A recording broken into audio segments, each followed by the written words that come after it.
محترم، جب انسان اپنا اور اپنے خدا کے معاملات کو تنہائی میں بیٹھ کر ڈسکس ہی نہیں کرے گا تو اس کو اپنے اندر کا شور نظر نہیں آئے گا وہ کہاں ہے. وہ یہ دنیا پرستی ہے.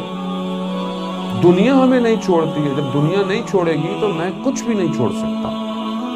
دنیا تھی رسول خدا کے جانے کے بعد مدینہ میں. لوگوں کو اپنا مقام چاہیے تھا. اس قبیلے کو اپنی جگہ چاہیے تھی, اس قبیلے کو اپنی جگہ چاہیے تھی.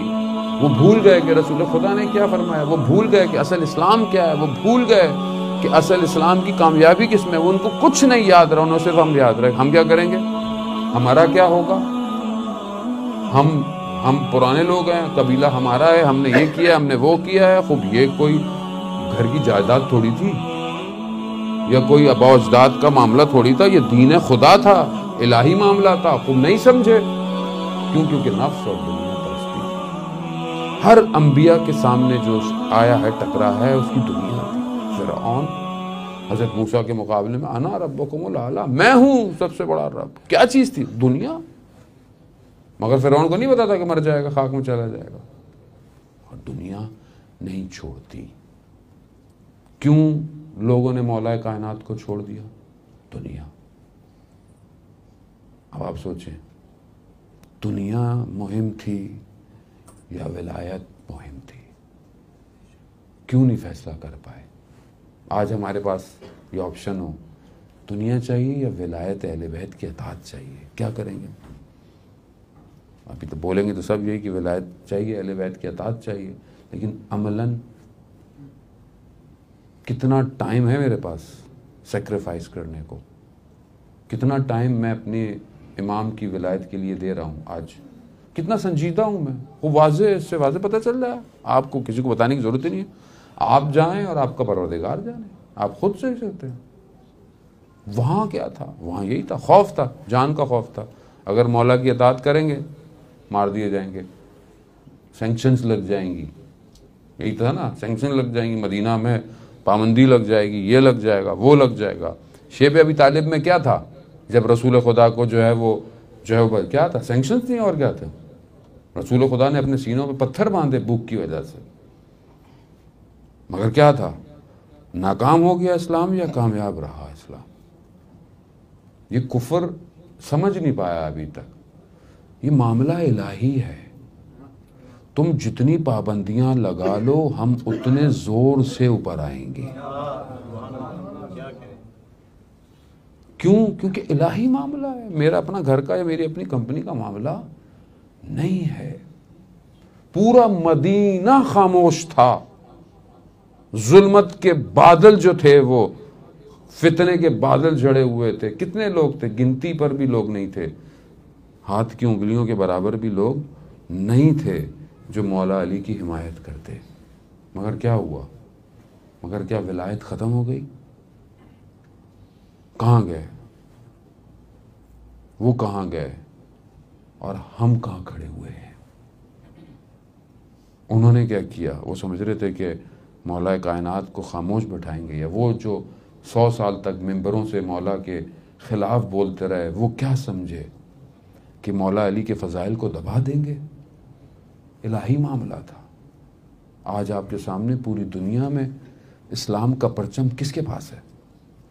اسلام کا پرچم انہی کے پاس ہے جن کے پاس ولایت علی بن ابی طالب ہے. آج پوری دنیا کے کفار کے مقابلے میں کون کھڑا ہوا ہے. وہ یہ سمجھ رہے تھے کہ ہم یوں کر دیں گے, مگر انہیں نہیں پتا تھا یہ الہی معاملہ ہے. وہاں انہوں نے حضرت زہرا سلام اللہ علیہا نے کیا کر کے دکھایا. یہی دکھایا کہ چاہے میں تنہا ہوں مگر میں ولایت کے لیے دروازے کھٹکھٹاؤں گی اور میں نکلوں گی, چاہے جتنے ظلمت ہوں. دنیا پرستی نہیں تھی وہاں پر.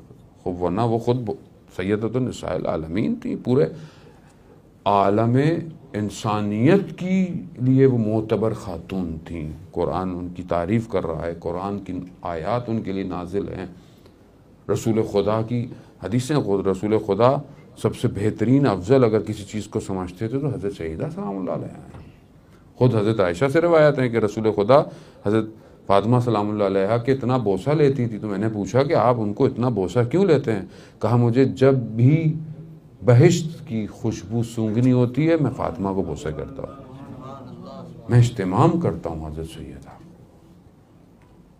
خوب جب بھی کچھ ایسا ہوتا تھا، جب ان کو دیکھنا ہوتا تھا، جتنے بھی کام کرنے ہوتے تھے، صرف حضرت سیدہ ہے۔ مقام عبودیت اور بندگی کی وجہ سے تھا، خدا کی پسندیدہ خاتون تھیں، خدا نے ان کا انتخاب کیا تھا۔ نام جتنے بھی رکھے گئے وہ سب خداوند متعال نے رکھے تھے نام۔ قرآن کے اندر جو حضرت مریم کے لیے ہے کہ جب کھانا آتا ہے اور ان تک پہنچتا ہے اور ساری چیزیں پہنچتی ہیں، حضرت زکریا جب بھی آتے ہیں تو کھانا رکھا ہوتا ہے، وہ پوچھتے ہیں کہاں سے ہوا، کہا خود پروردگار کی طرف سے آیا ہے، یہ وہ رزق دینے والا ہے بغیر حساب، وہ جتنا دل چاہے وہ رزق دیتا ہے۔ خود رسول خدا ایک دفعہ اپنی بیٹی کے گھر کی طرف آئے کہ مجھے بھوک لگی ہے، کھانا نہیں ہے گھر میں۔ ایسے میں آئے اور کسی نے جو ہے وہ ہمسائے نے کچھ دے دیا، تو بی بی نے اس کو نہیں دیکھا، اس کو ڈھانک دیا، کہا خوب میرے اولاد سے زیادہ حق جو ہے وہ میرے والد بزرگوار کا، ان کو بلائیں۔ جیسے ہی وہ آئے انہوں نے دیکھا تو وہاں پہ نان ہے، گوشت ہے، بی بی بھی تعجب میں ہو گئی، اتنی ساری چیزیں۔ تو ان سے پوچھا کہاں سے آیا، کہا اس سب آپ کی برکتوں کی وجہ سے ہے۔ انہوں نے بھی انہی آیات کی تلاوت کی کہ خدا جسے چاہتا ہے بے حساب رزق دیتا ہے۔ خود جو ہے وہ بھوکے رہ رہے ہیں، لیکن دروازے پہ کوئی سائل آیا ہے، اس کو خالی ہاتھ نہیں لوٹاتے ہیں۔ خوب یہ عظمتیں ہیں، ایسا نہیں تھا۔ ہم لوگ سمجھتے ہیں کہ شاید یہ مطلب تاریخ میں ایسی نہ، واقعاً ایسی حالات تھے کہ سختیاں تھیں، ایک روٹی ایک نان بنانا مشکل تھا، ایک ہی نان ہوتا تھا، وہ بھی ساحل لے کے چلا جاتا تھا۔ خوب توجہ کریں کیوں، حالانکہ ملائکہ گھر کی طرف اتر رہے ہیں، محدثہ ہیں، ملائکہ سے گفتگو کرتی ہیں، مگر کیوں اس دنیا کے اندر آ کر یہ کیا۔ رسول خدا وارد ہوتے ہیں، حضرت سیدہ کا چہرہ رنگ پریشان ہے۔ کہا بیٹی کیوں پریشان ہے؟ کہا بابا مجھے روز قیامت کا منظر پریشان کر رہا ہے۔ کہا کیوں؟ کہا روز قیامت میں لوگوں کے پاس لباس نہیں ہوں گے۔ تو ایسے میں پروردگار نے حضرت جبرائیل کو بھیجا، حضرت جبرائیل نے رسول خدا سے فرمایا کہ اللہ نے حضرت سیدہ کو سلام بھجوایا ہے اور کہا ہے کہ آپ پریشان نہ ہوں، ہم روز قیامت میں آپ کے ماننے والوں کو نور کے ایک دائرے میں رکھیں گے۔ آپ سوچ رہے ہیں وہ ہمارے لیے پریشان ہے، وہ ان کو کیا پریشانی، ان کی اپنی ذات کے لیے کوئی پریشانی نہیں ہے۔ رسول خدا کی حدیث ہے کہ پہلا شخص، پہلا فرد جو جنت میں جائے گا وہ حضرت فاطمہ ہے، مگر وہ ایک روایت میں ہے کہ وہ جب تک انہوں نے کہا امام حسین کو کہ بیٹا میں جب تک نہیں جاؤں گی جب تک تمہارا آخری عزادار نہیں جائے گا۔